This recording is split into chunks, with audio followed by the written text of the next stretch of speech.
Welcome back to the Der Show. I hope you all had meaningful Memorial Day. I often think hard about Memorial Day because it really reflects on the great courage that so many Americans have had. The home of the, free, the home of the brave. It's so important.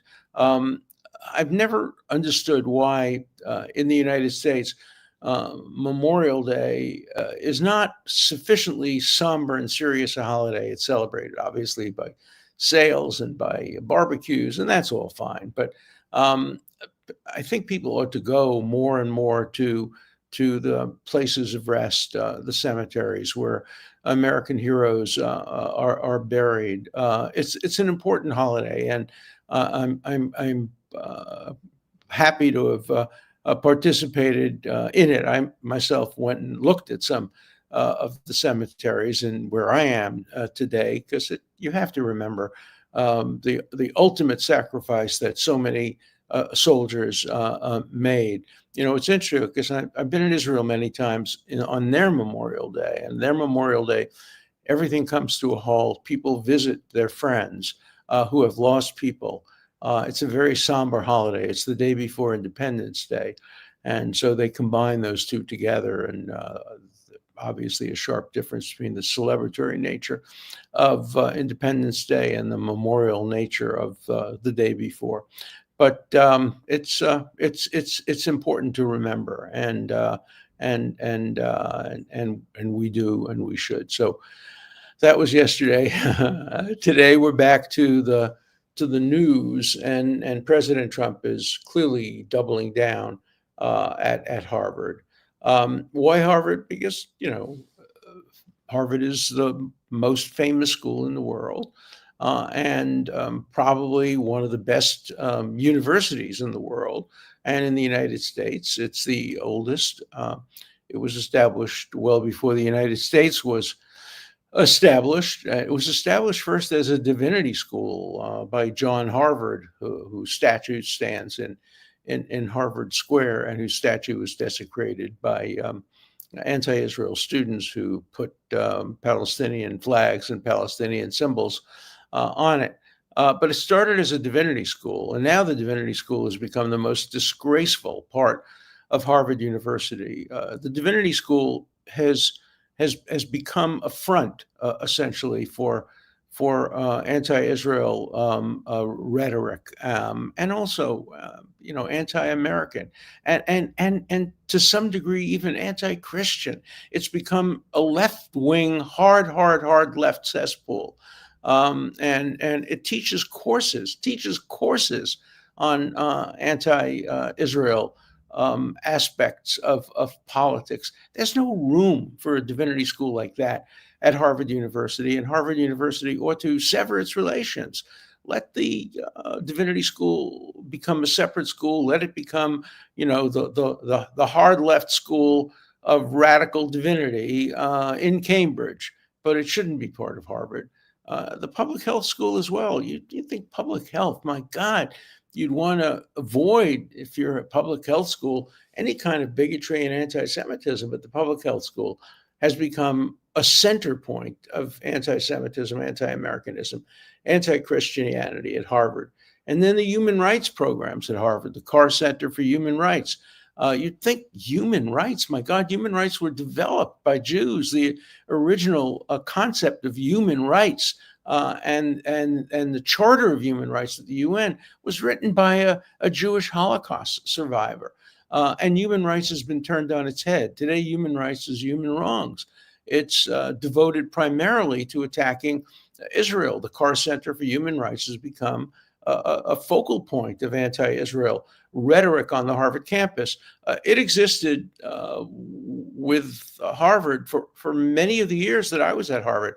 Never once was I ever invited to speak at it. And as far as I knew, no pro-Israel speakers were invited to speak at the Carr Center. But every day, virtually, they have anti-Israel speakers. So, it understates it when people say that parts of Harvard University, not all parts, obviously, but parts of Harvard University are not only tolerating anti-Semitism, they are teaching it and they're rewarding it. Take the law school where I taught for 50 years. I'm still emeritus professor at the law school.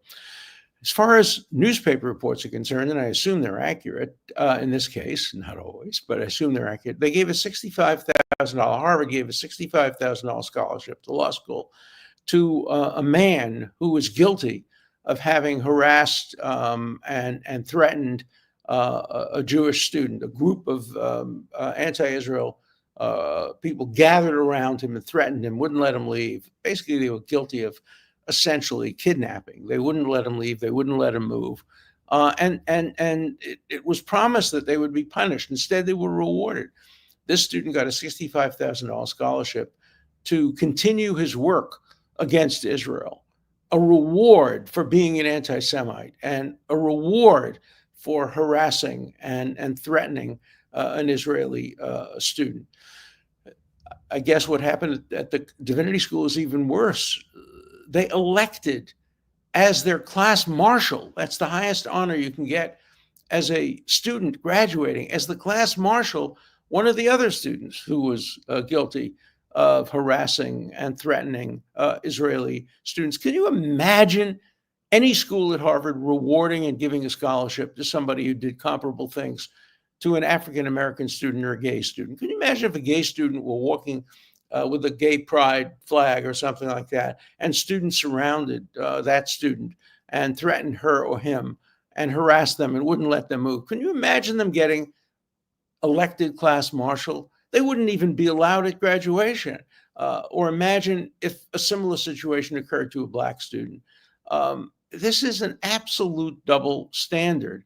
And that's what plagues Harvard, is the double standard. What's permitted to be directed against Jews would never be permitted to be directed against Blacks or against gays. And the report by Harvard itself, of the anti-Semitism at Harvard, focused on Black students, and other reports as well focused on gay students as being central to the anti-Semitism at Harvard. By the way, not only students, but faculty as well, particularly young, untenured faculty who teach a lot of these radical courses. Now, the idea that any gay person would be pro-Hamas is just, to me, so shocking. It shows the depth of Jew hatred. Hamas hangs gay people. It castrates them. It throws them off roofs. It murders them. And when you're a gay person in Gaza, what do? You escape to Israel and you move to Tel Aviv, where you're welcome. Tel Aviv is apparently, according to reports, the most gay-friendly city in the world. That was decided by other gay people. The most gay-friendly city in the world. I can imagine Khan Yunis is probably the least friendly gay city in the world. And yet gay organizations and transgender organizations, to their eternal shame, have turned against Israel and toward Hamas. Same thing is true with Black organizations. Black Lives Matter has been one of the most destructive, dangerous, horrible, bigoted, anti-Semitic groups in American history. The killing of George Floyd was a dramatic event in America, and it set back America tremendously. It created the Black Lives movement, Black Lives Matter movement. Of course, Black Lives Matter. All lives matter. Jewish lives matter. The lives of the two people killed in the District of Columbia matter. George Floyd's life matters, but it doesn't matter more than these two young people. George Floyd was a thug, a drug-addled thug who shouldn't have been killed, but he shouldn't be commemorated or praised. The two young people who were killed had everything going for them, and they were killed only because they were Jewish. On the day after they were killed, I was receiving an honorary doctorate at a school in Florida, and the security people came to me and told me they had to plan for an escape route for me. They had to give me instructions what to do in case my life was threatened, and they surrounded me by armed police because they were frightened that as a result of what happened in the District of Columbia, a copycat, a killer might be after me. Thankfully, nothing happened. There was some booze and demonstrations and etc. when I got my honorary doctorate, but it was fine. I answered all the protesters, and I got rounds of applause for doing so. Which makes another point. The vast majority of people on these college campuses are not bigots. They're not Jew haters. It's the loud minority, led by a loud minority of faculty and very few of the alumni. But when you combine the loud faculty and the loud students, you get this institutional anti-Semitism, because the one thing that universities don't have is courage. They are testicularly challenged. Polite way of saying they have no balls. They won't stand up to the bigots, and that's why when you had this group of people surrounding this Israeli kid a couple of years ago and threatening him, the school said they would punish the perpetrators. One of them was on the Harvard Law Review. Another was a divinity student. There were others. They would punish the perpetrators. And what did they do? They rewarded them. They rewarded them. They didn't have the guts to punish them, because so they punished them. Maybe there'd be a demonstration. Well, yeah, maybe there would be a demonstration. That's the problem. Would there be a demonstration if they punished some people who had attacked, surrounded, and threatened Black students and gay students? No. And so, this double standard is just absolutely unacceptable. And so, is what the Trump administration doing acceptable? In spirit, yes. And they had to do something. You can't be giving federal money to institutions that are using it to promote bigotry any more than you should have done it in the 1950s when Southern institutions were promoting anti-Black bigotry, or in the 1930s when schools like Harvard were promoting Nazism by supporting Nazis, by sending professors to help celebrate Nazi universities. Harvard has a sordid history of anti-Semitism.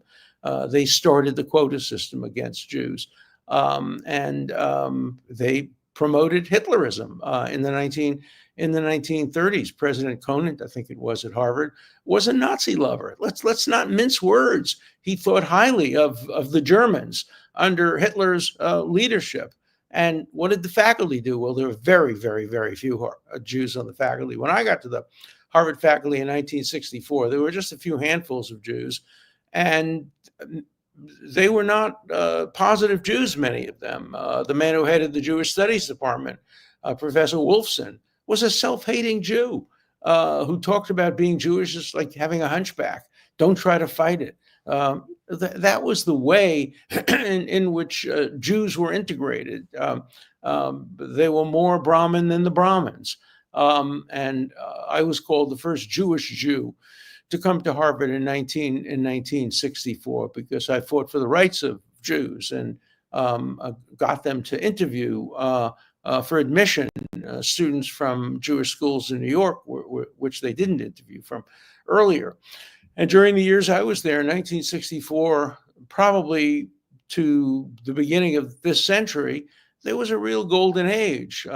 Jews constituted a substantial percentage of the student body, and I've never heard of any anti-Semitic statements. But in my book, Chutzpah, in 1991, I predicted that there would be an increase in anti-Semitism and anti-Zionism as the result of increasing numbers of anti-Semites and anti-Zionists who were on the left-wing faculty. And in my new book, just came out, The Preventive State, please get it from Amazon, The Preventive State, the challenge of preventing serious harms while preserving essential liberties. In that book, I predicted what was going to happen with these shootings in Washington, D.C. How did I predict it? It was so easy because I represented a lot of people who were protesting in the late 60s and early 70s. And I saw what happened to some of them. Kathy Boudin became a murderer. She participated in the murder of good and decent policemen. And then she was appointed to the faculty of Columbia University after she got out. Weathermen turned into murderers, bomb planters. And, when you so strongly believe in your radical principles that you're prepared to destroy property and to surround students and to harass them, the next step to buying a gun and shooting somebody is not a big step. And so I predicted that the teaching of hate at places like Harvard and Columbia was going to lead to the kind of killings that we saw in the District of Columbia. And they're going to get worse, because when you say globalize the Intifada, what does that mean? It means more and more killings of Jews and Zionists in America. By the way, one of the young people who was killed was not Jewish. He is a Christian, a very believing, religious Christian who was studying Christian theology. He was a Christian Zionist, and he was murdered in cold blood. Why? Because he looked Jewish, and because his was attending a Jewish event with his Jewish almost fiance, and so he was a target. So you don't have to be Jewish to be a target of anti-Semitism. Even some of the terrible events that have occurred at Pittsburgh and other places, non-Jews have been killed. In Chicago, there was a killing of Jewish rabbis coming out of a synagogue some years ago, and non-Jews were included among those who were killed. So when you have these kinds of copycat crimes, you're going to get people of all backgrounds who are going to be killed. And so this is an American problem. This is a universal problem. This is a world problem. And it's a Harvard problem. Why is it a Harvard problem? Because Harvard brags, and appropriately so, about being the greatest university in the world. It's certainly the most visible, certainly the most famous. If you ask anybody anywhere around the world, name an American university, the first thing that will come to mind is Harvard. I remember when I first went to China in 1979, and I went there as a Harvard professor. Somebody said to me, "Oh, there's another Harvard professor here." I was surprised. I didn't know that. And sure enough, it was a Stanford professor, but they had never heard of Stanford. So when they had the word professor, Harvard, that was the way it was. And so Harvard is the most famous university in the world. And therefore, it's appropriate for the administration, when it's going after universities in general, as President Trump said today in a statement about this, when you go after universities in general, you pick the most famous and maybe the best university in the world, which isn't doing its job. Now, I'm not here to tell you that everybody at Harvard is anti-Semitic. The president of Harvard is Jewish. He's a really decent guy and a very good president, an excellent scientist and doctor, and he's doing perhaps even his best, but it's not enough. The corporation of Harvard has on it people who picked Claudine Gay to be the president of Harvard. What a horrible, dreadful decision. And they didn't pay any consequences for it. Why the Harvard Corporation remains intact, I'll never know. When you have screwed up like that, and they really screwed up badly, you'd think you'd have the decency to resign. And this is Penny Pritzker, I forget, is it the sister or the cousin of the man who's probably going to run for president, the governor of Illinois. She is chairman of the corporation, and she's done a terrible, terrible job, both in tolerating anti-Semitism, tolerating the teaching of anti-Semitism by the Divinity School and the Public Health School, and picking a woman as president who was totally unqualified.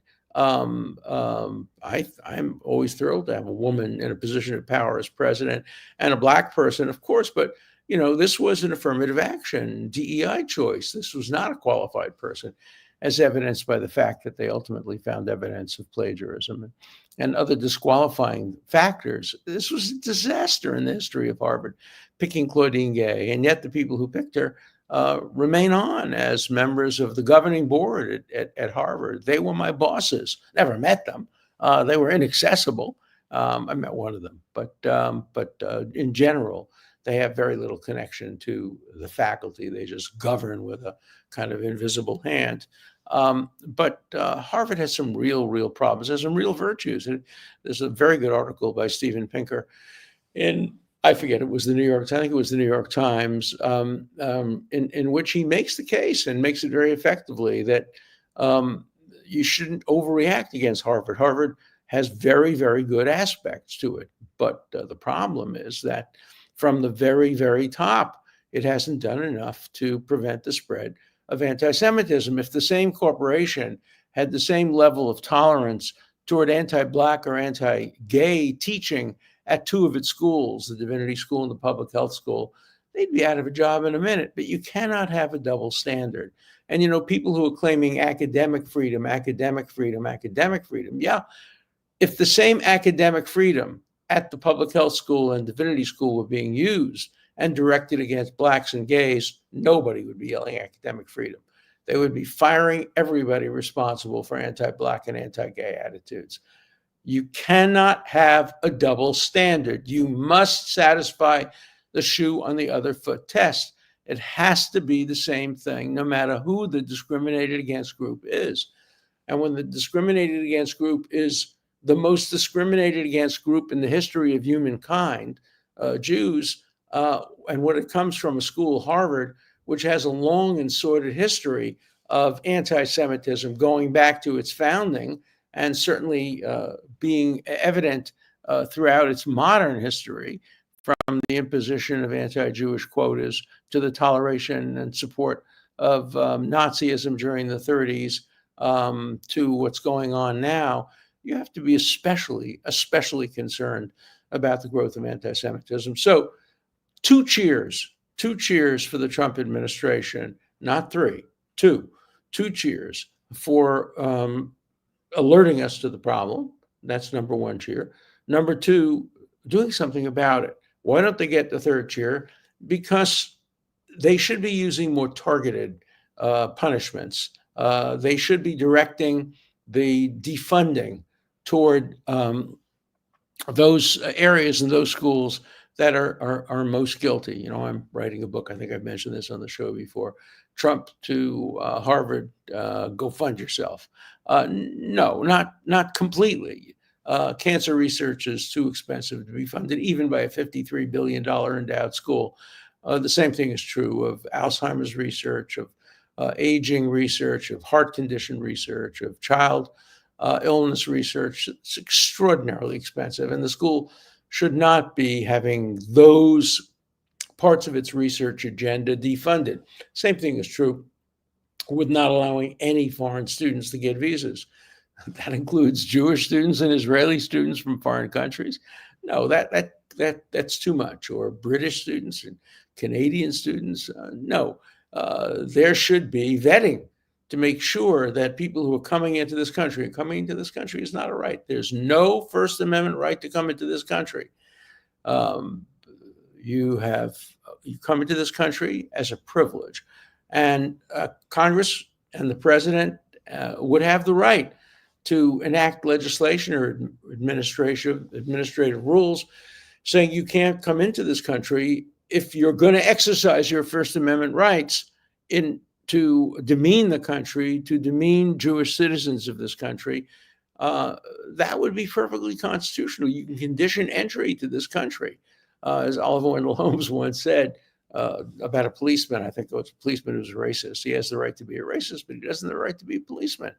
And again, if these people, if the same attitudes were being shown toward students or research projects or anything that were anti-Black or anti-gay, nobody would tolerate that. And people would applaud if a Democratic administration had said, look, we're denying visas to anybody who is an anti-Black racist or anti-gay or anti-transgender. The liberals would love that. Oh, they'd forget about First Amendment and academic freedom. They'd say, no, we don't want people in this country who are anti-gay, anti-transgender, anti-Black, but anti-Jewish and anti-Semitic. Aha, suddenly that raises First Amendment and academic freedoms. One standard. You cannot have a double standard. That is the rule. That should be on every courthouse in America. No double standard. It is on every courthouse in America. It says equal justice under law. Equal justice means No double standard. And any university that applies a double standard ought to be punished, and consequences ought to flow from it. A double standard is not part of academic freedom. A double standard is not part of intellectual seriousness. A double standard is wrong, is just wrong, and is bigoted, no matter who the double standard is directed at.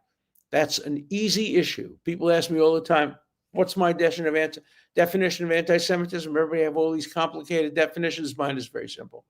If you apply a double standard, a negative double standard against anything Jewish, the Jewish state, Jewish people, Jewish organizations, double standard is anti-Semitic. That's it. All right, let's turn to some letters. A lot of letters about Iran. The idea of a nuclear capable of Iran threatens the peace and stability of the entire world, and therefore the effort to share the burden of preventing this from happening should be shared by the United States, Israel, and other allies in the area. The United States' first strike would go a long way to effectively begin this process and has to be given high consideration. Obviously, those in the know what's the best way to move forward on this issue. I agree with that. I think it is a threat to the entire world, and I think that the United States ought to lead the way. Now, I also agree that if you can get a real deal, a deal that basically disables any possibility of Iran developing nuclear weapons, I prefer that to a military attack. But that would mean no enrichment, no centrifuges, no civilian use. They have to be, you remember, they lied repeatedly. They said for years, we're not trying to make a bomb. We even have a fatwa against making a bomb. And then Israeli intelligence broke into a storehouse and found proof, 100% certain proof, that Iran had lied, and they were developing a nuclear weapon capacity when they denied they were doing it. Once that's happened, once you've been caught, you can't again say, we're going to do it for civilian purposes. No, it has to be a complete denial of any nuclear facilities capable of being converted to military use. And unless Iran is willing to accept that, the only other option is military. Professor Dershowitz, I thought Trump stated that if Iran defied his mandate, that there would be tragic consequences to Iran. Doesn't that imply he is giving them a period of time to contemplate the situation and commence bombing if they reject that threat? Exactly. That's exactly what he said. Now the question is he going to carry through with it? Or is he going to be Obama? Is he going to be Chamberlain? Obama said there was a red line. If Syria in any way violated the red line and started gassing their own people with chemicals, the United States would step in. Syria crossed the red line. There was no doubt about it. This wasn't a dispute about it. Obama just said, whoops, sorry, I didn't mean it. And he lost all of his credibility. One hopes that Trump learned that lesson and doesn't in any way damage his credibility, because his credibility is so important to world peace, because his threats are only as important as his credibility behind the threats are. So I'm hoping that your accurate description of what he said becomes the reality. Okay. Nothing complicated here at all. All it takes is for America to protect Saudi Arabia while we're dealing with Iran. But America is under Qatar, and that's the only real complication. Trump is Chamberlain, Bibi is Churchill, etc. No, I don't agree with that. I think that Trump can turn out to be Churchill if he stands by his word, and can save millions of lives if he prevents Iran from developing nuclear weapons. Now, he wants to prevent Iran from developing nuclear weapons. That's his stated policy. The question is, will he implement that policy, or will he allow Iran to cheat and then announce he's gotten a good deal? The only good deal is one that makes it clear that Iran cannot enrich, cannot have centrifuges, and cannot even take the first baby step toward developing nuclear weapons. We'll have more of this tomorrow, because this is a continuing story. So have a good night.